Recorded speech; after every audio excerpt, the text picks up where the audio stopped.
I'm alone in the vault with the reels. Film smells like vinegar and stale winter. On the monitor, a man in a dark coat raises his arm and points at a door that isn't there in 1963. The frame judders, and the timecode ticks backward like it wants to fix something. I press pause and the bulb hums louder. Disclaimer, these are allegedly true stories. I've changed names and small details to protect people who didn't ask to be in them. I took the archive contract because the basement stayed cool and nobody bothered me. The Coliseum reels were stacked in milk crates like they'd been moved in a hurry and then forgotten. Halloween night 1963, typed on paper labels that curled like old leaves. My boss said log anything with crowd shots and anything with... he made a little explosion gesture with his fingers and then apologized. I told him I was fine. I wasn't, but the work paid. The vault door thumped shut with that padded seal sound and the world outside turned to a low drone. I threaded the first reel onto the Steenbeck, breathed through the vinegar whiff, and eased the plate down. The light came up, soft and stale, and the ice show crowd blinked into being kids in coats, women in hats, men with hair parted like rulers. There's always a second where the past doesn't feel real, and then it does too much. I started the counter and wrote the time. I wasn't watching for a mystery. I was watching for clear faces I could match to ticket records and seating maps. Row H, Gate C, those kinds of notes. The camera panned lazily, the way amateurs do at events, and drifted over a group of teenagers holding paper programs. One girl noticed the lens and elbowed her friend. They smiled in that old, unself-conscious way. Then the frame jerked, went bright, and cut to black. Splice scar. The next shot came up crooked. The operator had set the camera down on a step, probably to tie a shoe or push through the crowd. People's legs moved past like a tide. In the upper right corner was a dark shape that didn't move with the flow. A man's coat, the hem just visible. He was standing still while everyone else poured around him like water around a rock. I wrote static figure, upper right, more habit than alarm, and rolled on. I heard the HVAC knock somewhere down the hall. The vault always made building noises that sounded like someone closing a far door. I paused the film and listened. Nothing. The counter ticked backward a notch when I tapped the plate, a quirk that always annoyed me more than it should. I told myself to relax, then wondered why I needed to tell myself that at 10 in the morning on a Tuesday. When I hit play again, the frame brightened. The coat resolved into a man with his back to the camera, head slightly turned. Profiled just enough to see a jawline and the suggestion of a hat brim. He lifted his arm and pointed not at the rink, but sideways, toward a service door between two sections. The door was closed. The gesture was small. It took me a few seconds to realize no one near him seemed to notice. People walked by. A boy with a balloon string looked up and kept going. I scribbled a time code. 19 hours, 26 minutes, and 3 seconds on the reel leader, which didn't match anything on my spreadsheet yet. The man dropped his arm. A woman brushed his shoulder and glanced back like she'd felt a draft. The footage cut again, white flare, then steady and. Now we were closer to the ice. Orchestra tuning. Someone's thermos cap shining like a tiny moon. The pointing man was gone. I took a breath and let the reel run. The show started. Skaters in sequins did their practiced arcs. The crowd clapped in that soft, padded winter way, all coats and mittens. The camera steadied. The operator had found a good angle and held it, jitter only when people bumped him. For a solid minute, it was just a nice old recording of a nice old night. Then the frame twitched like a muscle going tight before a cramp. I didn't see the blast. I only felt the air change in the room. It's strange how memory works when you're looking at someone else's. My skin tightened. The Steenbeck's motor whined a little, and the picture fuzzed at the edges. A woman stood up in the lower left and looked the wrong direction away from the ice, toward the concourse. The pointing man stepped into the aisle behind her, close to the same spot he'd indicated before. He didn't push. He didn't hurry. He just lifted his arm again and pointed at the door that still wasn't open. I paused and leaned in until the glass was almost touching my glasses.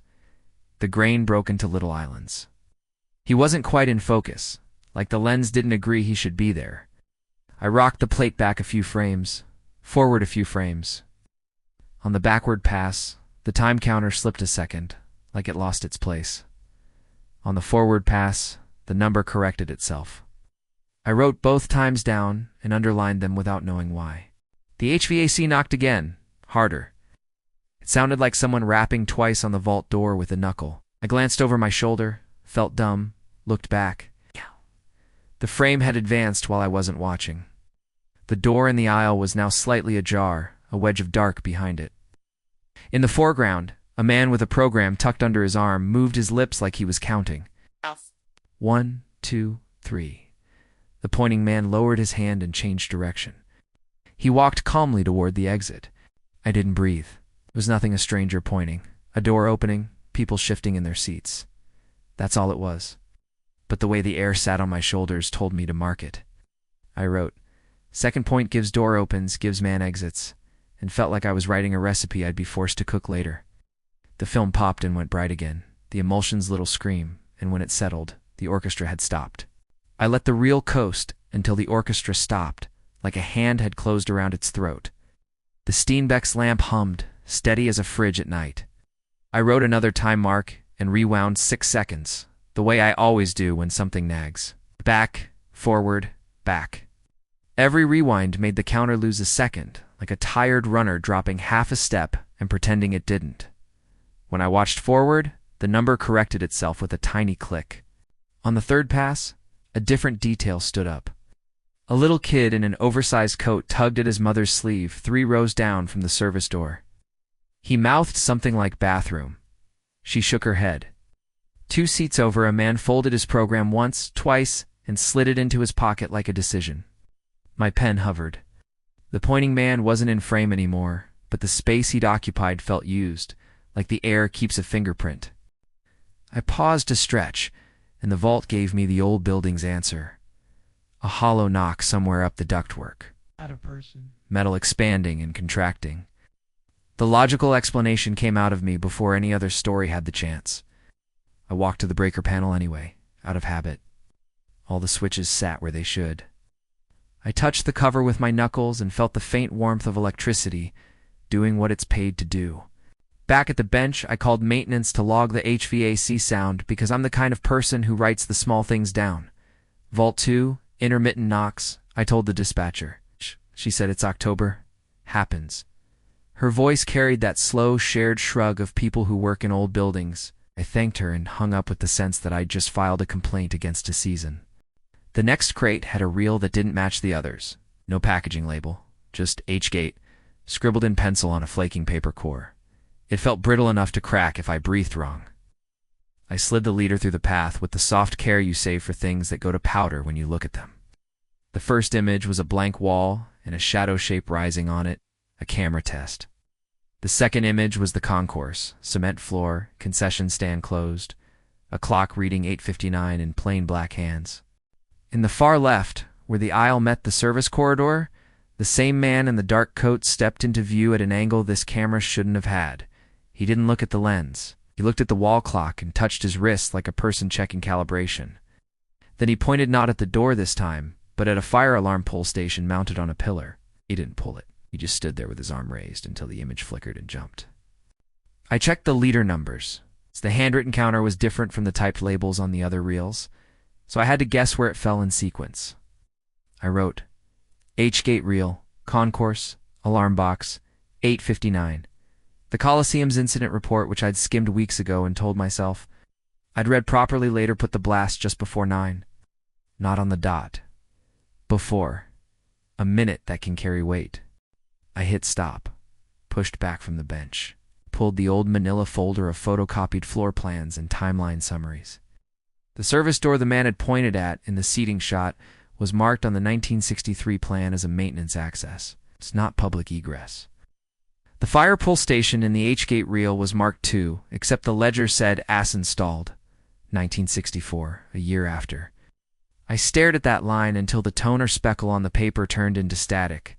There are clean explanations for dirty notes. Labels get swapped. Reels get misfiled. People write the wrong year on the right form. I said each of those out loud. Then I threaded the H-Gate reel again and froze it on the moment the man touched his wrist. On the bench, my watch ticked soundless under the lamp. In the frame, his cuff rode up just enough to show a watch face with no numbers, only marks. He wasn't checking the hour. He was watching a second hand. I did the thing I always do when I feel the hairs on my forearms stand up. I drank water. The cone cup tasted like paper. I put the cup in the bin, and it fell on its side with a little hush.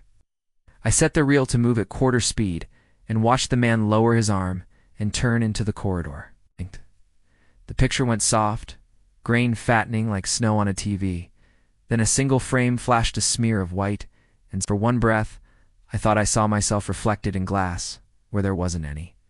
I pulled the reel, taped the leader, and wrote a note for my boss. Possible out-of-sequence material. Request time to reconcile. Then I didn't deliver it. I slid it under my notebook instead, like a guilty thought. My fingers came away smelling like vinegar and metal, a smell I've come to associate with time when it goes bad. Before I started the next reel, I heard the elevator at the far end of the hall stutter to life. The vault door filters sound into odd shapes. It sounded like someone dragging a heavy coat across a tile floor. I checked the clock. 11:18. Too early for the lunch rounds, too late for the morning mail cart. I waited. The elevator thunked once and went quiet. When the machine quiet is that deep, your body starts to provide its own noise. Heartbeat, breath, the little tendons squeak in your jaw. I leaned close to the Steenbeck glass to start the new reel and saw, in the smeared reflection, over my own shoulder, the suggestion of a dark coat by the vault door. I turned fast. Nothing but an empty hinge and the smear of my own movement. On the screen, the first frame of the new reel brightened on the same service door I had been watching all morning. I set the counter. I wrote the numbers clean and big. I told myself to act like a person whose job is to pay attention. Then I hit play. The service door opened a foot. Someone inside the corridor put their hand into the gap, just fingertips, as if feeling the temperature in the arena. The pointing man did not appear. The frame cut to black. The Steenbeck bulb hummed on, thoughtful. I didn't want to jump timelines in my head. I wanted to stack frames until they made a straight line. But the counter slipped again on the rewind, and that tiny corruption made my chest go tight. The way a scuffed step in a stairwell makes you lift your foot higher next time. I wrote the wrong time down, crossed it out, wrote the right one, and left the wrong one showing through the paper. The vault knocked twice. Not the duct, not heat. Just two polite taps, spaced like someone who hates to interrupt but must. I sat with my hands flat on the bench and listened to the old building do its job. Hold weight. Carry air. Keep people's pasts cool. Then I pressed my palms together once like a person about to pray and spun the reel, ready to stop the second I saw a coat sleeve. The frame resolved on the aisle again. Everyone standing, heads turning toward a place the camera couldn't see. The clock in the background read 8:58.5. If a clock can show halves. I wanted to confirm the door. The smallness of it, the way the hinge sat, the line of paint. It's boring to explain, but when you catalog enough buildings, you learn their bodies. You learn the scars they earn and the scars they pretend to have always had. The service door in the seating shot didn't match the one in the concourse reel by a quarter inch of trim and the position of the strike plate. I told myself I would find a renovation record and go back to eating the day in neat pieces. The H-gate reel gave me a 30-second walk down the corridor, all cement and pipes, before it cut. The camera operator's shadow laid long across the floor. Not the man in the coats, someone else. The shadow stopped at the base of a partition and shifted like a person adjusting weight from bad knee to good. The operator tilted the lens toward a red metal cabinet, glass intact, fire extinguisher behind it like a sleeping tool. The typed ledger said that cabinet had been replaced in '65. The glass in '64 was wired and cloudy. The frame it wasn't. I pulled the microfilm of maintenance logs from the top drawer because I'd requested them months ago for a different project and never returned them. The reader machine squealed the way idle machines do when asked to work again. September '63, paint order. October '63, concessions, pump repair. November '63, see incident file. I scrolled back and forth until my eyes felt like I was dragging them gently over sandpaper. No explicit mention of swapping a door at gate. See plenty of room for it to have happened without a note anybody kept. The vault lights dipped and returned, the shortest possible flicker. The Steenbeck stayed on, the way an old refrigerator rides out a blink by pure stubbornness. In the concourse reel, a man cross-frame carrying a box of popcorn without a lid. Butter streaked the carton.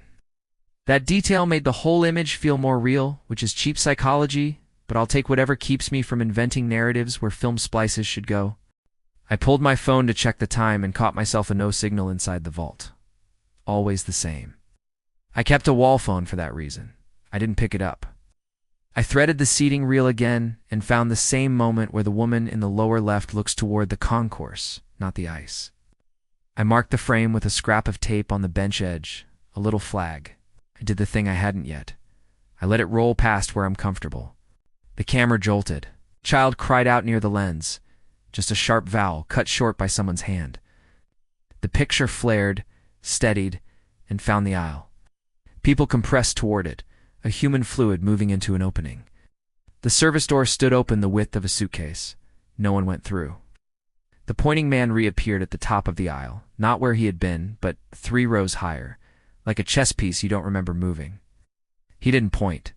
He looked back over his shoulder at the camera. I don't like words like "looked at me" when the camera is between us, because it invites a drama that isn't there. He looked at the operator, not me. He looked through the lens, and his face resolved. Late 30s, maybe. The tired elasticity people wore then. Hairline unremarkable, features not handsome enough to make you remember him without a reason. His eyes slid 1 degree to the left, toward the service door as if to say, "There. That way." Then the frame wiped out to white.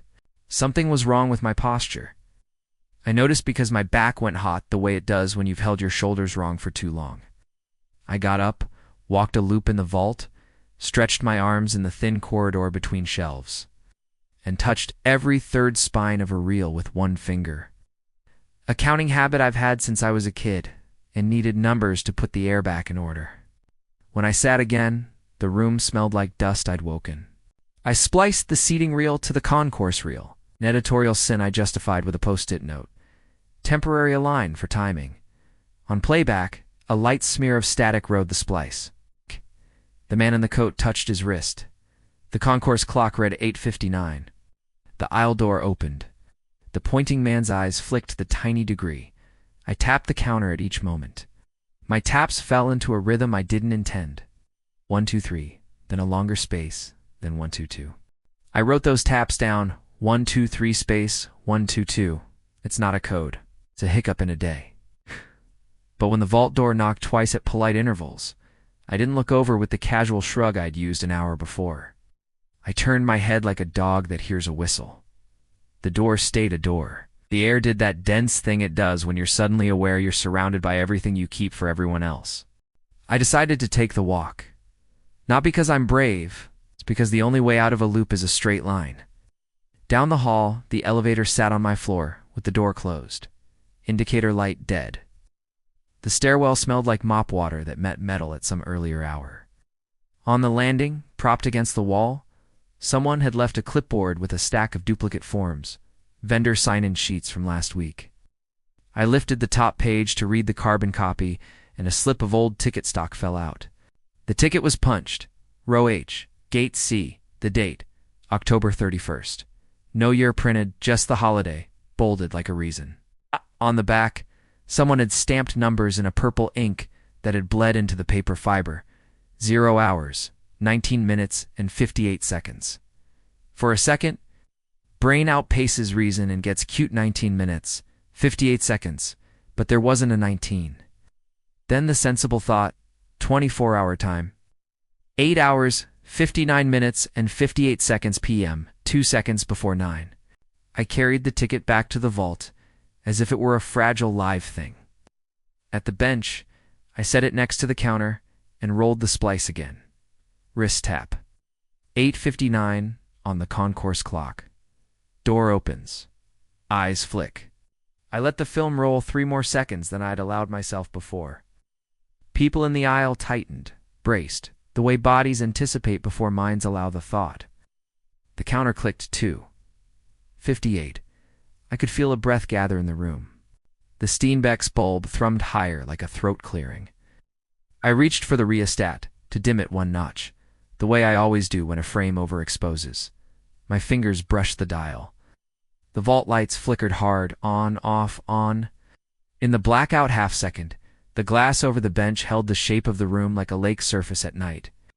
In it, over my shoulder, a coat and a hat brim, and a hand rising, Not pointing now but flat, palm out. The power steadied. The frame on the bench was white, blown, emulsion, screaming a thin line at the perforations. The counter sat on 58 and didn't advance. The machine hadn't stopped. The film hadn't moved. Only the number had chosen a place and stayed there, stubborn as a stuck clock. I turned to the door, because that's what people do. We locate exits by instinct when the air loads up. The vault door stayed shut, no shadow at the gap. Nothing but hallway, quiet and building breath. I put my hand on the bench and felt the vibration of the motor in my bones. It made my teeth hum. I realized I was holding the ticket too tight, and the paper had creased along my grip-like skin. I touched the counter. A digit wavered and clicked 2. 59 like a reluctant apology. Frame came back into exposure. Aisle bodies.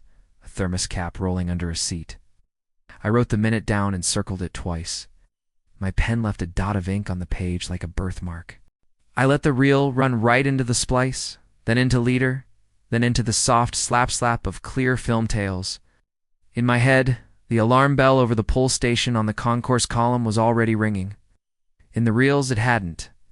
In the vault, a small click sounded in the far corner. The sort of click that belongs to a cooling bulb or a patient lock finding alignment.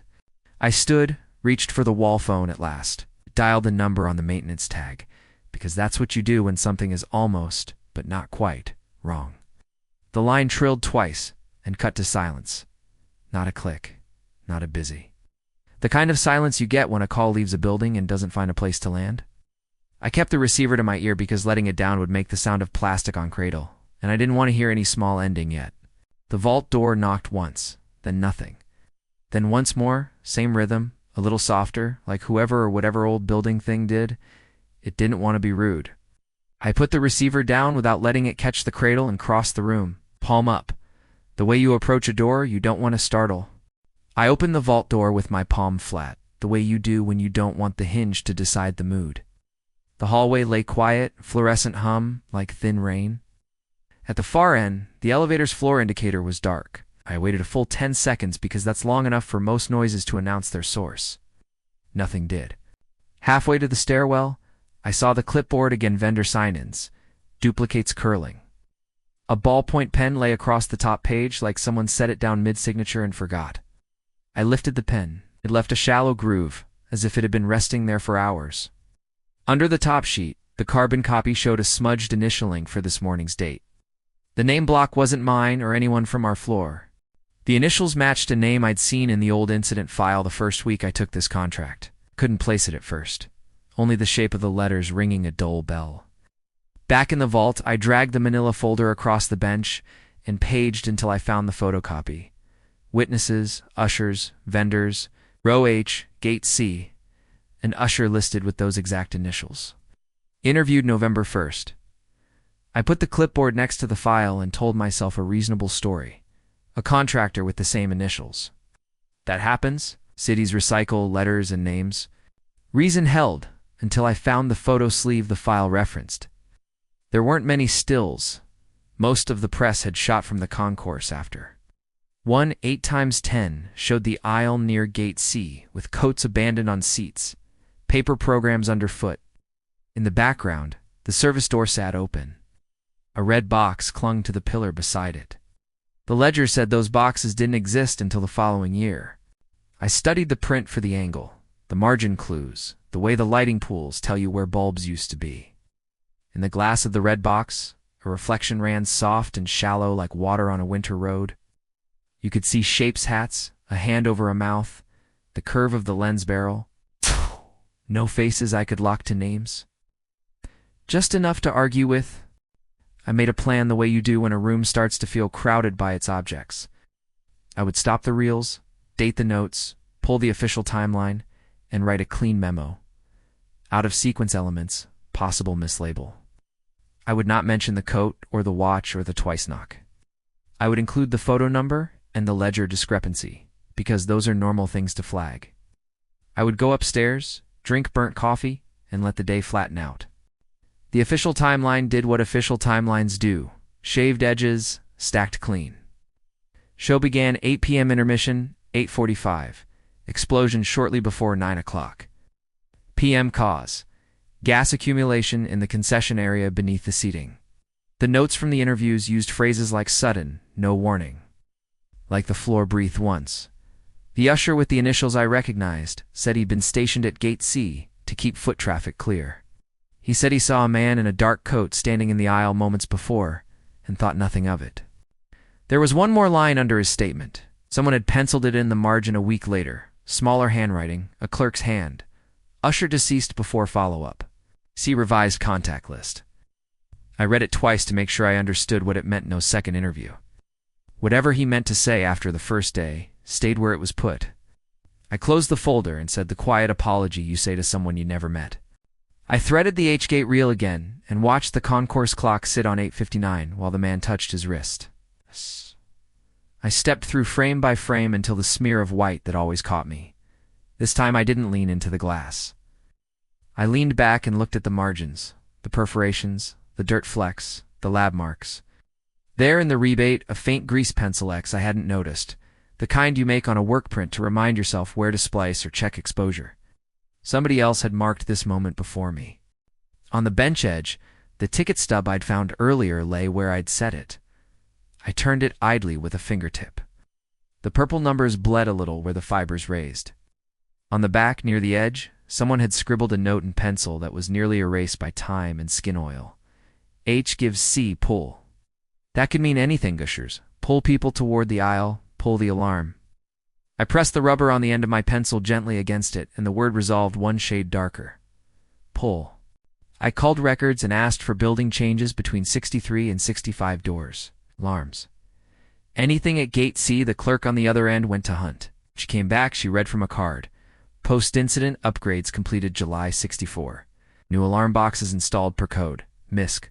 Hardware replaced. No specifics. I thanked her and stayed on the line a second after she hung up, listening to the empty. It sounded like the vault. Air doing a job. If I'd left then, the whole thing would have remained what it should be. A stack of aging film with a handful of human errors pressed into it like leaves. I didn't leave. I put the seating reel on again and let it run past the white flare into the minutes of aftermath. People trying to move into little space, the way crowds do math with their bodies. A man dropping to his knees and then getting up because someone tells him. A coat laid over a child like the idea of shelter. The lens shook as the operator ran.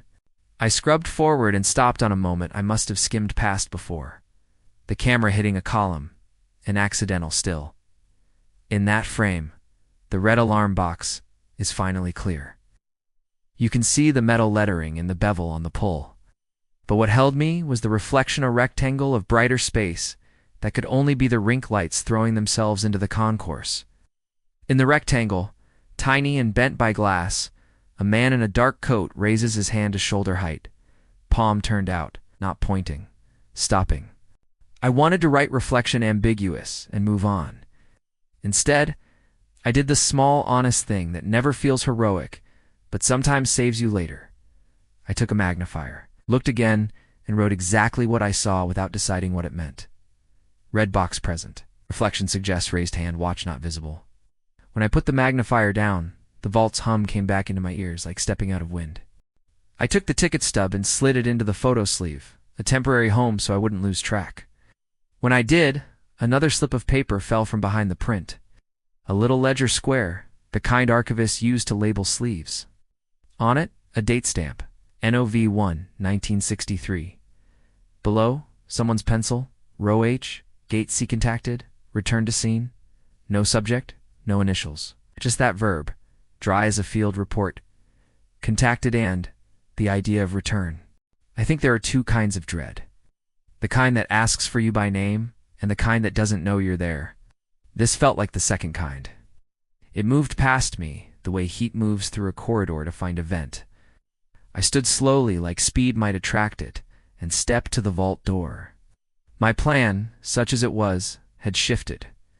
Carry the folder upstairs to a room with windows. Ask for an extra set of eyes. Be boring together in daylight. I palmed the handle and pulled. The hallway lay the same as before, no coat, no hat, just that blank institutional length. At the far end, a maintenance cart sat against the wall that hadn't been there earlier. Mop bucket, folded gray rags. On the cart's clip, A laminated badge flipped in the HVAC breeze, showing and hiding the same two initials I'd been following all morning. The wall phone behind me rang once one clean bell, then silence, and the laminated badge on the cart turned over just enough to show a black and white headshot clipped beneath it that shouldn't have been there at all. I walked to the cart because doing nothing felt louder. The badge flipped again and showed the initials I'd been chasing all morning. The black and white headshot under it was younger, hair combed straight back, a tie too tight. It looked like a hiring photo pulled from a file that didn't live in facilities. I glanced up and down the empty hall and heard only the thin tremor of the building's air. A door latch clicked somewhere beyond the elevator. A man stepped out, late 50s maybe, coveralls with a stitched name that matched the first letter on the badge. He saw me looking and raised his hand, palm out, the universal hang-on. Not a warning, just a pause. He reached the cart, peeled the headshot off the clip, slid it inside his pocket like he'd remembered he shouldn't have left it showing. "Didn't mean to spook you," he said. His voice had that tired courtesy people in old buildings develop. "I was moving some boxes for records. October makes everyone want the basement." He touched the badge with 2 fingers. "You're the archive contractor." I nodded. "You left this?" I tapped the card. "Not the photo." He glanced at the laminated card like he had to remind himself which version of himself he was wearing. "Yeah." Knocked. Twice. His eyes flicked to the vault door behind me. The door sounded hollow. "You were busy." It was the kind of line people use to be kind when they've watched you work without permission. He looked past me at the room, and then down at my hands. "You've got the reels they stacked wrong," he said softly. "The ones with my father in them." He said it like a fact that sits in a throat all day. I didn't ask how he knew. People who live with a story can smell when you've touched it. We stood in the hall with the hum running around us and traded small nouns until they formed a shape. His father had been stationed at Gate C. He wore a dark wool coat over his usher jacket because the concourse ran cold. He tapped his watch because he'd learned from an old foreman to keep his own seconds count vent cycles. Count crowd waves, count the space between smell and sound. The man in the coat wasn't pointing people out. He was pointing at the quickest eyes-on route to an exit and then holding his palm up when he felt heat in the floor. "The red box in your photo?" he said. "Ledger says those came in later." He nodded once, a worn hinge. "Litigation. They staged some shots in 64-4 diagrams in training. Some prints got mixed when the lawyers packed up." He let out a thin breath through his nose. "That's why your reflections don't line up. Old camera, new box." He said his father didn't make it to the corridor. Said that without dressing it. Said the first thing to go wrong was early and silent and under the seats. The second thing was the door that stuck when too many bodies leaned the same way. He said there had been a man with a small home movie camera 2 rows back who caught his father's hand raised once, not pointing, stopping just before the cut. "We never saw it until the donation," he said. "You're probably the first to watch it all the way through." I showed him the ticket stub I'd found, the purple 0 hours 19 minutes and 58 seconds stamped into the paper. He half smiled, the kind that knows why and hates why. "Concession time clock," he said. The kid on the stand would stamp his own breaks and his girlfriend's. People kept stubs in their pockets and they shed into places. The number's not a countdown, it's just the second you happen to hold. We went back into the vault and let the machine sound cover the part where we were both in a room with his father's last minutes on a table. I ran the splice I'd made. Concourse clock at 8:59, the wrist tap, the door easing, the eyes flick. He stood behind me and didn't sit, the white flare. He touched the bench with the tips of his fingers like he was keeping balance on a boat that had shifted under him decades late. "The counterslip," I said, "because you line up easy mysteries first." Steenbeck's been sticky all morning. He made the quiet noise men make when you've solved a thing that didn't need solving. "These motors are older than us," he said. "They keep time because they're stubborn, not because they're right." He pointed at the concourse frame with the alarm box. "That reflection everyone argues about?" he said. "It's just a rectangle of light bouncing in dead glass. Looks like a person if you want it. Day we hung those, my boss said, never believe a reflection asks anything of you." He looked at his own hand like the sentence had walked him there. "Dad always said the same about windows at night." I asked about the twice knock. Smiled without teeth this time. "Shift habit," he said. "Gate knocks mean you're crossing a threshold in a crowd. One for close, one for move." Funny how you keep things when the crowd is gone. He looked at the vault door, not at me. I do it in empty halls, so nobody's surprised if there's someone on the other side of a cart. We watched the last clean minute together. The aisle breathed like a lung. A program slid under a seat. A thermos cap rolled until it tapped his shoe and nested there. His father's watch hand caught a shine for a fraction of a second. He didn't say that's him. He didn't need to, and I didn't need to ask. The reel ran into leader, into tail, into the soft slap that feels like a lullaby if you've been down here long enough. He left the cart and took the badge. At the door, he hesitated, then reached into his pocket and set the black and white headshot on the bench edge between my notes and the ticket stub. "Don't catalog that," he said gently. "It'll just move again." He tapped the picture once with a knuckle. It was small in a crowd. "Your job will make him bigger than he was. Just keep the seconds honest." I sat after he went and wrote what I could in the dull pencil voice archives use. Mislabel from 64 staged prints. Counter drift due to motor. Possible conflation of reels from separate donors. Usher at gate C timed seconds. No alarm present at event. Reflections non-probative. I wrote it clean. I told the story like a ledger. Then I looked up at the glass over the bench and saw, not faces, not coats, just the rectangle of my own room caught in it. A little brighter than it should be, as if some other light had joined the Steenbecks and settled on my shoulder. It lifted when I turned my head. It left nothing behind. It felt like a second that had chosen me and then changed its mind. I powered the Steenbeck down in order, because rituals hold a room together. Lamp first, then transport, then the wall switched by the door. The hum slid away like a train rounding a bend. I stacked the reels in a milk crate with the paper between each, the way they taught us, and set the folder on top. When the glass went dark, the vault looked like it always does: boxes, numbers, air. Upstairs, the coffee was old, but hot. I wrote the memo I'd promised myself. Staged alarm box photos from 64 mixed into a 63 set. Minor counterdrift explainable by motor. Usher stationed at gate C, timed his seconds. Reflection in glass, not probative. Ticket stub recovered and filed. The words made a wall I could stand behind. I sent it to my boss in CCD Records, then put my hands flat on the desk until the pulse slowed in my fingers. On the way back down, I practiced the sentence I'd say if the maintenance man was still on the floor. "Thank you for stopping by. He wasn't there. The cart was gone." The hall looked like it had when I first arrived, nothing but linoleum shine and that tired light that makes noon feel like evening. On a whim, I knocked twice on the vault door the way he had described, spaced, to hear what it sounded like from the outside. It sounded like someone telling a room they were about to enter it gently. I locked the reels, spun the dial, and stood for a moment with my ear against cool metal. Buildings keep their own weather. And there, it was 20 degrees colder, and time smelled like vinegar and paper. Out here, the air felt recently used.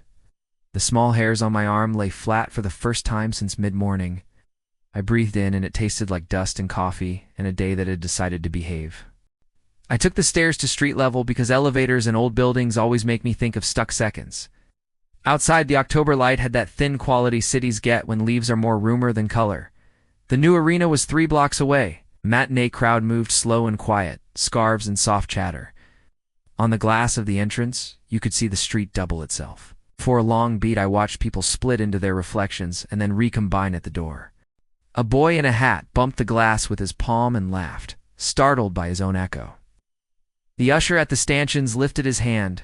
Not a point, just that steady palm you use to make a moving thing pause for 1 second. The crowd obeyed because that's what crowds do when someone is calm and certain. I checked my watch without meaning to. The second hand swept, ordinary as breath. Back at my desk, I logged the photo number that had the staged box and slipped the ticket stub into a paper sleeve with a fresh label. I wrote the initials the way they appeared in the old file and then stopped, pencil hovering. I erased them. The maintenance man had asked me to keep the seconds honest, not to make new names from old ones. I wrote only row H, gate C, time mark, and slid the sleeve into the folder. I shut the office lights, then turned them back on because there was one more thing I needed to check. Downstairs again, I keyed into the vault and crossed to the Steenbeck. Power off, glass dark. The counter window, The one that had slipped all afternoon still showed a number from the last run.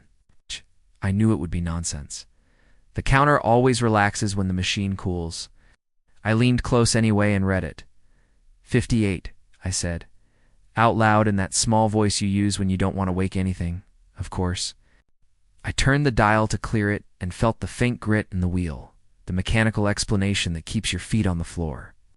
When the digits spun, they blurred into nothing and then stopped on, oh, like a staged bow. I laughed once through my nose, the most relief I'd allowed. It sounded like someone else in the room. I wrote a sticky note for the next shift. Counter needs cleaning, and stuck it on the frame. At the door, I hesitated and looked back the way people look to make sure they haven't left a burner on. The glass over the bench caught a rectangle of light from the hall and held it. My reflection was there, and behind it the room I knew. For half a breath, a second shape overlapped my shoulder, a small square of brighter tone. Like a hand had come up into the light and hovered their palm out. When I moved, it didn't follow. Thinned and slid away the way all small, honest seconds do when you try to hold them. I locked up.